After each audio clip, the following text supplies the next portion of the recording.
زي اي يوم طبيعي انا في النادي، الولاد بيتمرنوا وقاعده مستنياهم. الحقيقه ان الرياضه شيء مهم جدا للاطفال، بس مزعج جدا للامهات بقى، خصوصا لما يبقى تمرين الساعه 1 الظهر. يعني ليه نتمرن الساعه 1 الظهر؟ ليه في الشمس دي هم يبقوا بيبلبطوا في الميه وانا قاعده بتحرق بره؟ يعني يلا الحمد لله، ما احنا ملناش الجنه من شويه برضه، ما يعني اكيد لازم يبقى في شويه مجهود كأمهات. هنفوز بالجنة في الآخر، لازم يبقى في شوية مجهود. يلا الحمد لله على كل شيء، ويعني ربنا ما بيجيبش حاجة وحشة، الحمد لله الحمد لله. الموضوع الحقيقة محتاج طاقة، وطاقة مش سهلة. يعني احنا محتاجين يبقى عندنا طاقة ومش ليفل طبيعي. يعني احنا محتاجين ليفل الوحش اللي بيبقى في الآخر ده.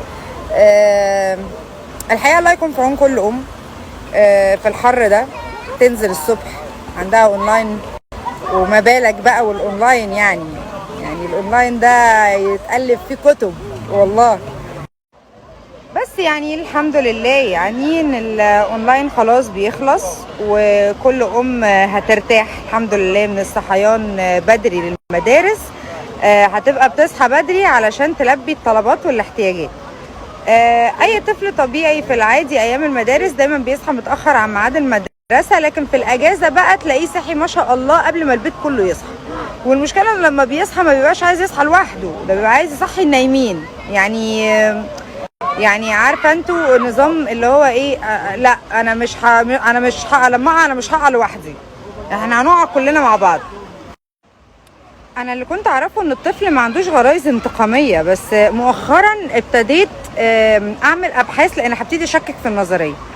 انا بحس ان الولاد والله بينتقموا مننا، يعني ما هو مش طبيعي، ما هو اللي بيعملوه فينا ده مش طبيعي. اولا هم يا فاهمين يا مش فاهمين، يا احنا اللي مش فاهمين. بصوا، هو من الواضح كده ان احنا بنلف في دايره مغلقه، وفي الاخر هنكتشف ان محدش فاهم حاجه خالص. والله من الاخر كل اللي انا عايزه اقوله ان يا ريت يا جماعه نستمتع. انا اسفه، نحاول نستمتع باللحظات السعيده اللي احنا فيها دلوقتي، لان كل اللي اكبر مننا بيقولوه انه الولاد دول لما هيكبروا انتوا مش هتشوفوهم، لان هيبقوا مع اصحابهم طول الوقت.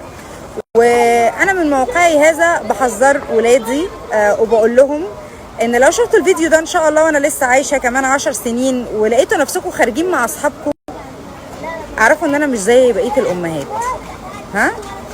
اللي فات حماده واللي جاي ما تيجي نشوف.